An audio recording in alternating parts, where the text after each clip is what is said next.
Los tratados de filosofía y metafísica contienen un tesoro de enseñanzas para el logro de una vida próspera, feliz y asegurada contra todos los males corrientes que aquejan al ser humano. Pero la fraseología técnica está más allá de la comprensión de la persona común. Diríase que los grandes pensadores y maestros, lejos de sentir el deseo de compartir el tesoro con la mayoría, se esforzaron en ocultarlo tras barricadas retóricas y jerigonzas especiales. No hago sino copiar las normas de mi maestro, el doctor Emmett Fox, al pretender hacer inteligible, aunque de modo condensado, dicho tesoro metafísico, presentándolo en los términos de la vida cotidiana y corriente. Nada, pues, de lo que aquí aparece es nuevo. Todo ha sido anotado desde Enoch, el cual la Biblia remonta al sexto descendiente de Adán. Jesús pasó los años ocultos en el monasterio eseño de Qumran, en donde fue educado según las enseñanzas de Enoch. Más tarde, en la controversia que se estableció entre judíos y cristianos, todos los textos de Enoch fueron recogidos y quemados por ambos bandos, salvo unos cuantos ejemplares que lograron ocultar algunos particulares. Los cristianos de los primeros siglos querían borrar toda indicación de que las enseñanzas del Maestro eran de origen judío, y los judíos repudiaban a Jesús y destruían todo lo que pudiera identificarlo con ellos. Las autoridades de la Iglesia cristiana hicieron adulterar y mutilar sus textos en donde apareciera que la enseñanza se originaba en Enoch. El resultado de esto fue el Nuevo Testamento, que deja en la oscuridad el fondo de la verdad. El monasterio también pereció por el destrozo, pero los eseños pudieron rescatar su valiosa biblioteca, que ocultaron en las cuevas que están en proceso de descubrimiento, llamadas hoy del Mar Muerto.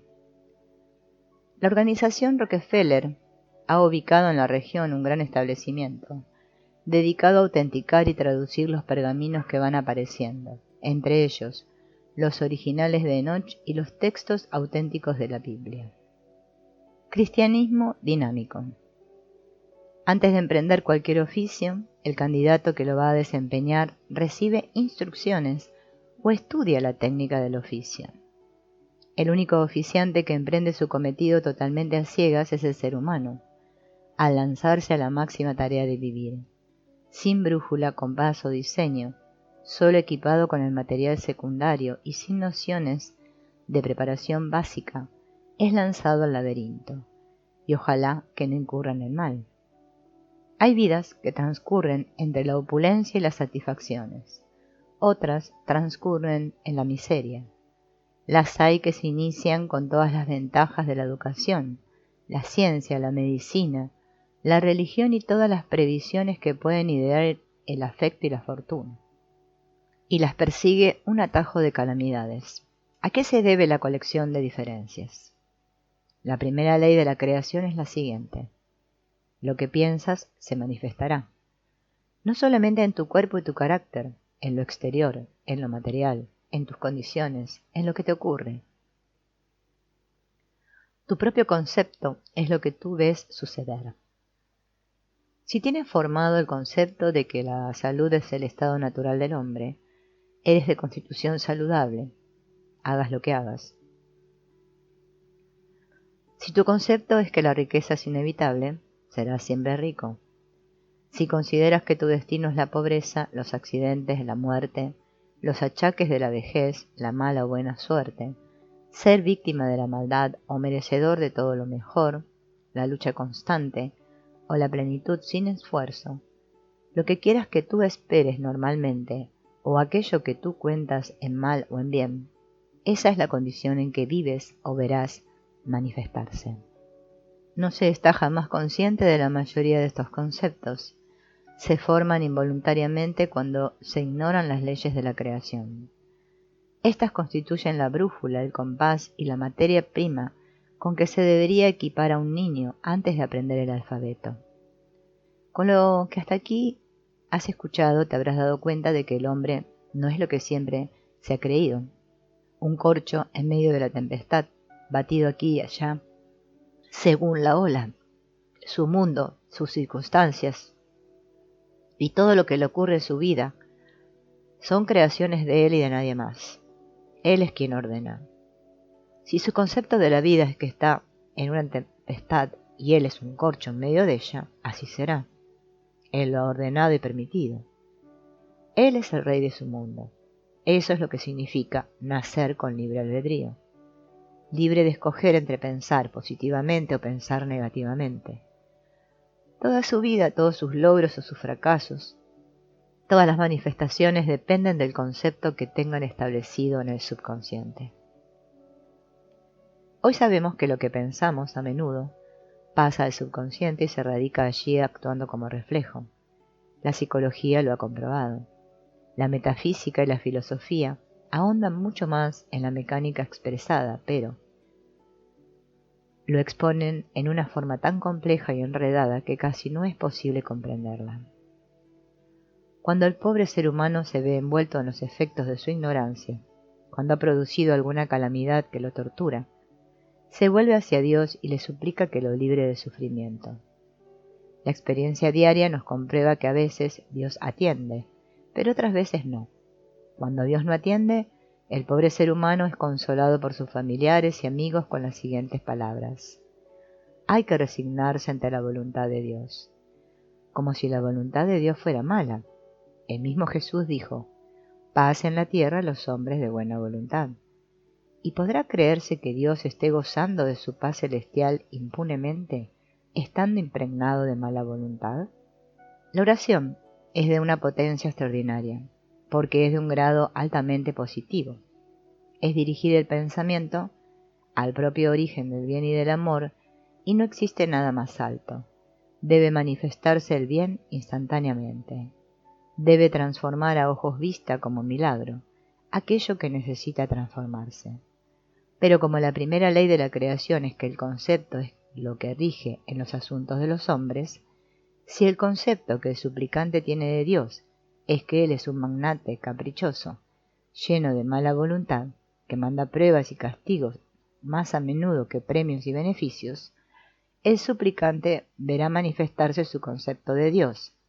¿Y por qué, si Dios es todopoderoso, no interviene para que no suceda esto y aquello y lo demás allá? Preguntan los hombres. Porque Dios es principio, el principio inquebrantable. Inquebrantable significa que no varía. Tampoco puede entrometerse a quebrantar los otros principios que Él ha creado. Si te creó con libre albedrío, Él es el primero en respetarlo. Tú escoges tus conceptos, tus opiniones, tus deseos, tus pensamientos, das tus órdenes y Él es el primero en considerarlas.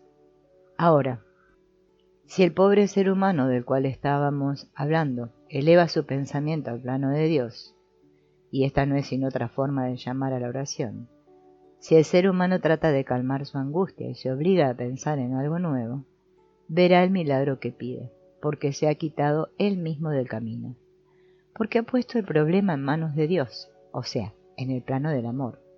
Eso se llama fe. La fe. Habrás visto que la fe es un sistema, una manera de actuar.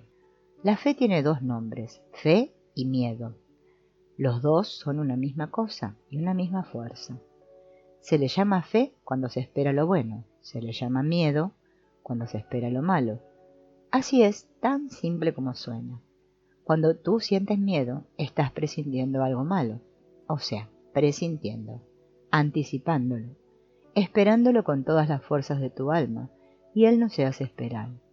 Lo estás llamando y tiene que atender porque tú lo mandas. Cuando te ocurre que tú estás teniendo miedo, generalmente anuncias con aire triunfante: ah, ya lo sabía, lo presentía. Y por supuesto tienes razón, pero ahora verás que no es que iba a suceder inevitablemente y que tus facultades superiores o tus dotes de vidente te lo anunciaron, sino que tu pensamiento lo creó, atrayendo lo necesario para que se manifestara. Todo pensamiento que va acompañado por un sentimiento se manifiesta más rápidamente y con mayor fuerza. Esto forma parte de la ley primera. El miedo es un sentimiento muy fuerte. Por eso es tan terrible todo lo producido por la combinación del pensamiento y el miedo. Los accidentes de tránsito que producen la muerte o invalidez, los infartos, el cáncer, la úlcera estomacal y tantas otras atrocidades que aquejan a la humanidad ignorante. Por supuesto, te veo pensando en las causas materiales de todas estas cosas. Te veo protestando interiormente porque siempre se le ha dado importancia a la causa material. Por ejemplo, los gérmenes y microbios causantes de muchas enfermedades. Pero es que esos virus y gérmenes no son sino efectos a su vez y no causas. La causa original está en la mente. El germen no es sino uno de los eslabones de una cadena. La enfermedad es el eslabón que le sigue. Te estoy tratando de llevar hacia atrás y no hacia adelante, en el orden de la creación. La causa material es un producto ya terminado.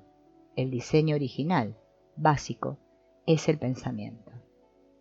Todo lo demás, que proviene después en lo exterior, no es otra cosa que el material disponible para la realización de la obra. La fe es la otra cara de una misma moneda. Por una cara está el miedo, por la otra la fe. La fe es positiva, el miedo es negativo. La fe produce el aspecto bueno, el miedo produce el aspecto malo. Nadie teme jamás que vaya a suceder algo se considera malo. El pensamiento que está acompañado por la fe es pues bueno y se manifiesta más rápidamente y con mayor fuerza al igual que su opuesto. Es posible aprender a tener fe. Ella viene por el conocimiento. Al aprender a emplear la maquinaria de la fe, desaparece todo el miedo. Tú sabes que la capital de tu país está en tal o cual parte. Tienes ese conocimiento porque te lo han enseñado los que lo conocen. Tú no lo pones en duda y sabes que si tomas el tren o el avión o el auto para dirigirte a la capital, vas para la capital y no para la luna. Pues eso es fe. Tú tienes fe en que la capital existe y que tu deseo o tu necesidad te llevan a ella. Tienes fe en llegar a ella. No tienes miedo de llegar a la luna. El conocimiento destierra la duda. La fe destierra el miedo. Ya sabes, pues, que el conocimiento negativo produce un efecto que llaman malo, que el pensamiento positivo produce el efecto que llaman bueno. Conoces el peligro de acompañar el peligro con el miedo. Esos resultados malos, efectos del pensamiento negativo y del miedo, son los llamados castigos que las iglesias y la gente buena han creído ser mandados por Dios. Jesús dijo, tal como piensa el hombre en su corazón, así es él. Y aquí está expresado en una cápsula toda la explicación anterior. El pensamiento unido al sentimiento piensa en corazón. Y la frase minúscula, así es él, encierran todo en un capítulo. Pues el hombre y su mundo son uno. El hombre y todo lo que él reproduce, exterioriza, fabrica, posee y reúne en su entorno, son uno con él. Y él, más todo lo enumerado, es un reflejo exacto de la imagen que tiene asentada en el alma. Salomón dijo, bien claro, según piensas en tu alma, así es. La mecánica del pensamiento. Todo el día y toda la noche estamos pensando en infinidad de cosas distintas. Pasa por la mente una especie de película cinematográfica constante, pero desconectada. Entre tantas ideas diferentes nos detiene alguna que otra. A estas las contemplamos mentalmente, les damos vueltas, posiblemente las comentamos con alguien y luego volvemos a repasarlas más tarde.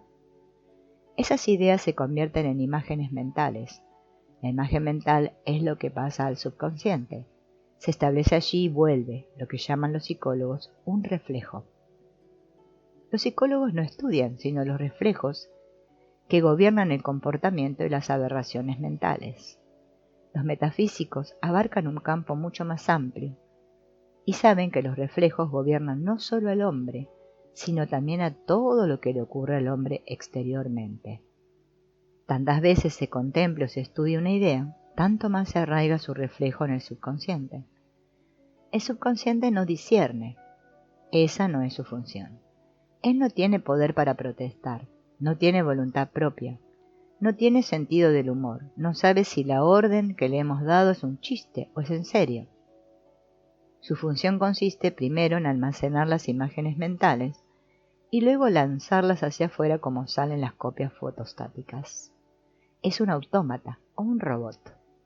Es un servidor maravilloso que nos economiza toda la tarea de recordar y poner en práctica todo lo que vamos aprendiendo y que hemos ido aprendiendo desde que no éramos más que una gota de agua en el océano. Es pues un secretario, archivador, bibliotecario insigne. Al no haber más archivado la imagen mental que le preparamos, él comienza a reproducirla, aprovechando la más insignificante oportunidad para el resto de la vida y las vidas del sujeto, hasta que el sujeto le da la orden de cambiar una imagen por otra. Por ejemplo, recordarás tú la primera vez que oíste mencionar el catarro. No puedes recordarlo, eras muy pequeño.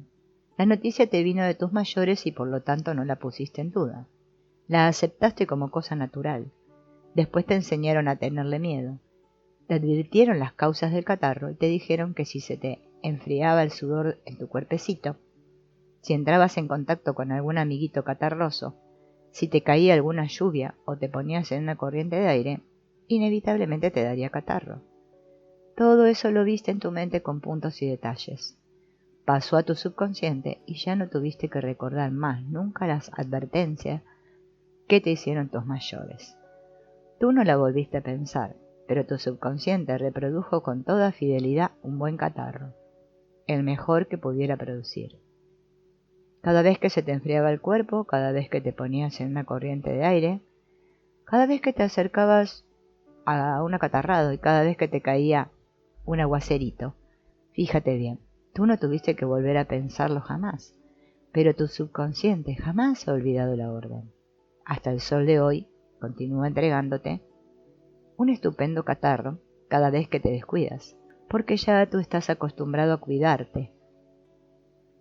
Y hasta le refieres a tus amistades el cuento de que yo no soporto una corriente de aire, o huyes de que tenga catarro, o dices, no te acerques que tengo catarro, y hasta lo llamas mi catarro, todo lo cual renueva y reafirma la orden dada al subconsciente como si éste la necesitara.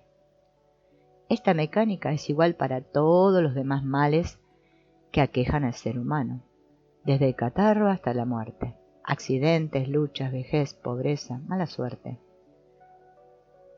crisis, enemistades, etc. Los hombres varían, pero el proceso de reproducción es siempre el mismo.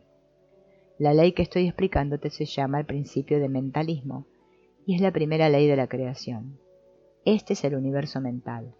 Esto es lo que quiere decir la metafísica cuando dice todo es mente. Las leyes de la creación son 7. La verdad del ser. Felizmente, no estamos obligados a soportar eternamente el castigo que encierra un concepto mal formado. Somos libres y si queremos podemos cambiarlo por otro que produzca satisfacciones, premios y bendiciones. De la misma forma que se produjo la imagen antigua, se produce la nueva. Solo hay que borrar primero la antigua. Hay que desocupar el lugar que estaba para habitarlo con la imagen nueva. Tal como se borra una letra errada o superflua en una palabra escrita, para sustituirla por otra o para eliminarla. La experiencia que ha determinado la técnica a seguir para borrar todo lo indeseable es la siguiente. Cada vez que te ocurra algo desagradable, piensa y luego repite en voz alta. No lo acepto, lo niego, lo rechazo. No te alteres, no le pongas énfasis a lo que dices. Simplemente dilo con toda calma, con la fe que debe darte que tu palabra es una orden que tiene que ser cumplida incondicionalmente. Tú no ves el cambio que ocurre en ti en ese momento. Tal vez no veas el resultado inmediato en el exterior, a menos que estés muy atento a las pequeñas señales, pero de acuerdo con el grado de fe y de convicción que sientas al formular la negativa, así será el resultado. Si tu fe y convicción son fuertes, el resultado será instantáneo como un milagro. La experiencia nos ha enseñado que no se puede dejar el hueco vacío o medio vacío. Hay que llenar inmediatamente el espacio desocupado. Al terminar de expresar la negativa, tienes que afirmar la verdad como se dice en el lenguaje metafísico. La verdad es la imagen nueva que ha de grabarse y reproducir el bien para toda la eternidad. Nos interesa que esta imagen sea lo mejor posible, que sea la verdad entera y no una semi-verdad, que constituya la voluntad de Dios, pues Dios es la verdad y el bien. Tal como enseñó Jesús, en el hombre está Dios. En todo hombre hay el ser divino. Todo hombre logra verlo, conocerlo y sentirlo, algunas veces en el curso de su vida terrena. Es aquel que surge en un padre cuando le presentan su primer hijo recién nacido, cuando se enamora por primera vez, cuando se lanza a salvar a otro que está a punto de caer bajo las ruedas de un automóvil, cuando se compadece ante una desgracia ajena, cuando se olvida de sí para emprender un acto heroico. En todos esos momentos actúa el ser divino. Pasado ese momento, priva la conciencia terrena que no es mala, solo escasa de evolución o adormitada. El ser divino es la verdad tuya, mía y de todos. Él es perfecto, bello, no envejece, no se enferma, no peca, no muere, no sufre, no lucha. No le falta por aprender, todo lo sabe. No falla jamás, no cambia jamás. No teme, no duda y está atento en todo instante a nuestra más insignificante plegaria. Es la verdad perfecta. Es amor, inteligencia, vida, verdad, alma, espíritu y principio. O sea, las 7 fases de Dios. Porque el ser divino es hijo de Dios, una célula de Dios mismo. Esto no es panteísmo. El hombre no es Dios, así como una gota de agua de mar no es el mar. Pero en una gota de agua de mar se encuentran todos los componentes del resto del mar. Ella es una célula del mar. Como nuestra conciencia está adormitada, restringida como un botón de rosa que se va abriendo poco a poco, no sabemos determinar exactamente lo que es el bien y la verdad. Quisiéramos que alguien nos lo indicara, nos enseñara y nos dictara la imagen que debemos grabar. Ese alguien lo tenemos en el ser divino. Jesús dijo, conoced la verdad y ella os hará libres. Todo lo que hay que hacer, al ir a formar una imagen nueva, que sustituya a la vieja, es recordar el ser divino. Simplemente recordarlo, al instante. Él inspira la nueva imagen. Digamos que te sientes resfriado para seguir el mismo ejemplo original. Ya sabes que se debe a la imagen que tienes grabada en el subconsciente. Ya sabes que ese resfriado es un reflejo. Si no te agrada el resfriado, porque hay personas que gozan con las enfermedades, las hacen sentirse importantes. Lo niegas, lo rechazas, no lo aceptas y luego recuerdas tu ser divino. Al transferir tú el pensamiento del resfriado a la verdad del ser, se enchufa, tal como una clavija en un tablero telefónico, en la verdad correspondiente, y ves la nueva imagen que debes de grabar. La imagen opuesta a la enfermedad es la vida. Yo soy vida, debes decir en alta voz. Yo soy la vida es salud. La salud es lo opuesto a la enfermedad. La salud es la única verdad. Extiéndete por ese camino hasta donde quieras. Recuerda que estás formando una imagen. Mientras más la veas, mejor para ti. Piensa lo bueno. Esto es muy diferente de la autosugestión, pues esta solo consiste en repetir como un loro una frase estereotipada, optimista, siempre igual. La autosugestión no logra sino desflorar la superficie, sin penetrar el asunto y sin conocimiento de causa. La verdad del ser razona, investiga, resuelve, penetra y destruye la causa.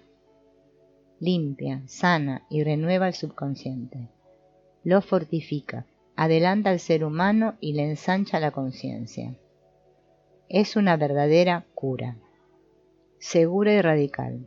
Es una cura segura para los defectos, los efectos y los pecados, pues estos también son reflejos e imágenes grabadas. El tal pecado original verás que no es otra cosa que el concepto, o sea, la imagen, que ocasiona el reflejo. Las iglesias creen que es culpa del diablo. El ser divino vive permanentemente en el ambiente que llamamos celestial. Es el ambiente del bien. No lo olvides, pues esta también es la purísima verdad. Mientras más te identifiques con ese ambiente, más lo reproducirás en tu vida exterior, en tu vida diaria. La sensación que más semejanza tiene con lo que deben sentir los hijos de Dios en todo momento es la que sentimos cuando recibimos un magnífico regalo. Cuando damos las gracias por un presente que nos llene de satisfacción, sentimos algo que es mezcla de alegría y ternura, ¿no es así?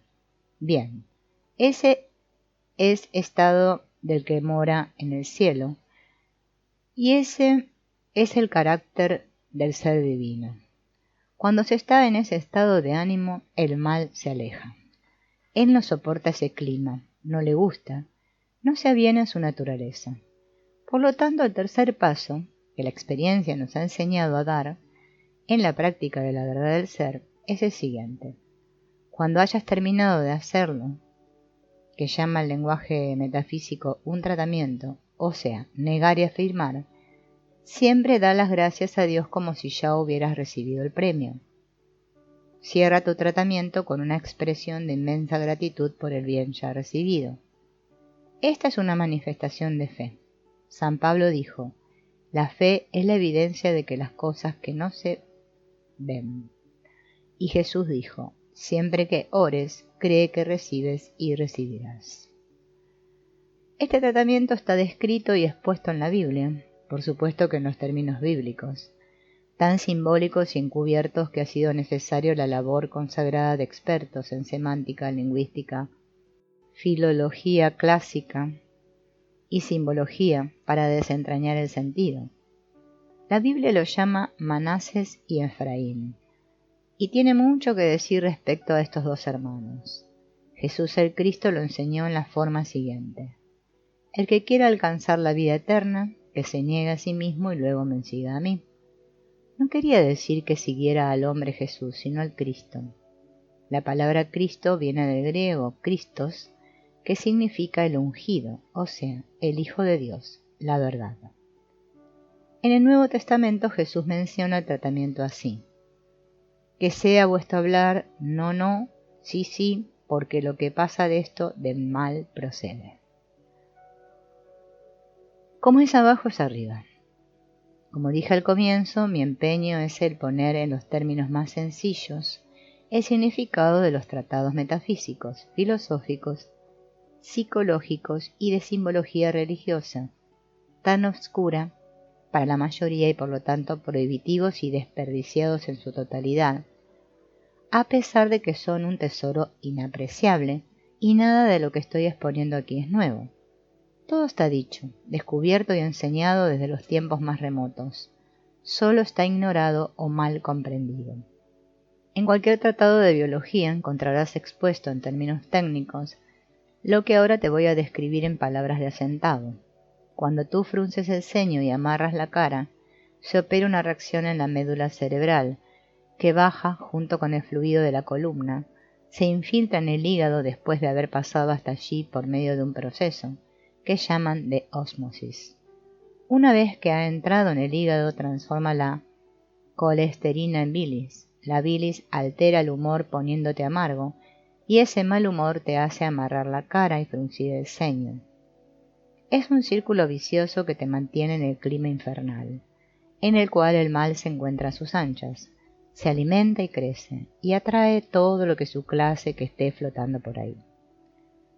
Ahora vamos a invertir el proceso para ver lo que pasa. Al sentirte con el ceño fruncido y la cara amarrada, o al pasar por un espejo y constatar tu expresión, oblígate a sonreír y a relajar esos músculos apretados. Se lo debes a tu salud y a tu alma. Inmediatamente se transforma el fluido cerebroespinal. Cuando llega al hígado actúa como un baño de gracia. Te sientes bien, alegre, respiras profundo. Se te endulza la expresión. Estás en el clima celestial. Allí no prospera el mal, huye de él. Allí no ocurre sino lo bueno. Tú eliges. ¿Vives en el cielo o en el infierno? Como es arriba es abajo, como es abajo es arriba. Así lo dijo Hermes para explicar la segunda ley de la creación, que se llama principio de correspondencia. Para nuestros propósitos basta el ejemplo que te di en los 2 párrafos anteriores. Verás que el cuerpo y el espíritu se complementan. Tienen que andar juntos y actuar conjuntamente. No podemos divorciarlos. Si el ser humano está feliz, está sirviendo al ser divino. Si el hombre está infeliz, se aparta del ser divino y por lo tanto no está sirviendo a Dios, ya que el ser divino de cada hombre es una célula de Dios, o sea, el Hijo de Dios. La palabra. En el principio era el Verbo y el Verbo era con Dios, y el Verbo era Dios y se hizo carne y habitó entre nosotros. Así comenzó Juan el apóstol su evangelio. Hasta ahora se había creído que el Verbo no podía ser otro sino Jesucristo. No. Las 14 primeras estrofas de su evangelio las escribió Juan como una lección y como una afirmación metafísica para preparar su mente a lo que iba a decir, para que todo fuera de acuerdo con la verdad. La afirmación no tiene conexión con el evangelio en sí. El verbo significa lo que es, la palabra, pero expresado en los términos poéticos y grandilocuentes que tanto gustaban en aquella época. La palabra es el pensamiento hablado, y en ese sentido la empleó Juan, convocando a la verdad para que hablara por él en sus palabras. Se hizo carne, fue el decreto que se manifestará y habitó entre nosotros. Es la reafirmación de este decreto. Al mismo tiempo es una información para la posteridad, en el principio. Juan fue enseñado íntimamente por el propio maestro de la metafísica cristiana, y nos asombra lo bien que expresa el proceso la frase. Se hizo carne y habitó entre nosotros.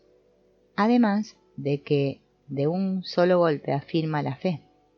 La fe es la evidencia de las cosas que aún no se ven. La Biblia, todo es un poema. Jesús dijo, por tus palabras serás condenado y por tus palabras serás justificado.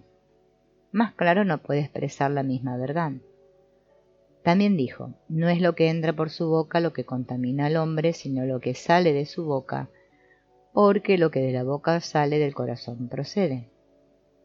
Otra diáfana manera de expresar la misma verdad. Se lo dijo a los judíos para rebatirles la creencia de que era malo comer ciertas cosas, como la de comer en la compañía de los gentiles. Sin embargo, nada de esto ha sido tomado en serio por las iglesias y la gente, imperdonable en los sacerdotes, continúa hablando tonterías sin darse cuenta que cada palabra que pronuncia es un decreto que se manifiesta en ellos y en sus vidas, sobre todo aquello de que la voluntad de Dios es algo desagradable y duro de aceptar. Te propongo que resuelvas un día poner atención a todo lo que digas durante ese día. Te sorprenderá la cantidad de decretos negativos que lanzas. Vamos a recordarte algunos de los que emplea la mayoría diario. Y tú, entre ellos, por supuesto. Los negocios están malísimos, las cosas están muy malas, la juventud está perdida, el tráfico está imposible. No se consigue servicio, te vas a caer, te vas a matar. Yo no puedo probar eso, me hace daño. Mi reumatismo, mi alegría, mi dolor de cabeza. ¿Cuándo no? Tenía que ser. Esto es una desgracia, etcétera, etcétera. Una vez pronunciado el decreto, procede a manifestarse. Y todo eso es mentira. A la luz de la verdad del ser es mentira. Todo eso es dicho por costumbre sin pensarlo siquiera, porque del corazón procede. Todo fue grabado con la palabra y el sentimiento. Fue aceptado por el pensamiento. Claro está, las imágenes ya están, lo que se llama metafísicamente cristalizadas en el subconsciente, por venir desde muchas vidas anteriores. Al principio tu conciencia no captará la posibilidad de reformarlo todo, pero devanando la cuerda se llega al hilo. Basta con un gramo de voluntad. Basta con el deseo expresado simplemente sentido, para comenzar o deshacer toda la cristalización. Basta con que cada vez que te encuentres expresando un pensamiento negativo lo niegues, lo rechaces y digas que ya no aceptas más esos conceptos. Luego ve la verdad del ser. Da gracias con toda tu alma por la sublime oportunidad que se te ha brindado para limpiar tu subconsciente y sanar tu alma. De un solo golpe te has confesado, arrepentido y perdonado, pues la confesión y el perdón no son válidos sino frente a uno mismo. Después, si tú eres católico, puedes cumplir con los preceptos de tu iglesia, si tú quieres, pero al primero hay que perdonar es a uno mismo. Hay personas que no se perdonan jamás el haber fallado en algo y por lo tanto se odian. Eso es soberbia y venganza. ¿Con qué derecho buscan el perdón de otro? Jesús dijo, el hombre de su mal caudal saca cosas malas, de su buen caudal saca cosas buenas. Ama a tu prójimo como a ti mismo. Implica una autorización para amarse, en primer término, y al prójimo en segundo. Tenerse respeto y dignidad, aceptarse uno tal cual es, sin exigencias desmedidas y comprender que fallar es humano y el perdonar es divino. Primero, pronunciar la palabra de verdad por uno mismo para poder pronunciarla por el prójimo. La palabra es el pensamiento hablado. Luego está regida por la primera ley de la creación, que en los textos clásicos se llama el principio de mentalismo. Esta primera ley te la expliqué ya. Inserté una idea de la segunda ley de la creación, o sea, el principio de correspondencia. También te lo expliqué, porque las leyes todas se entrelazan y dependen unas de otras, y en ese punto convenía exponértela.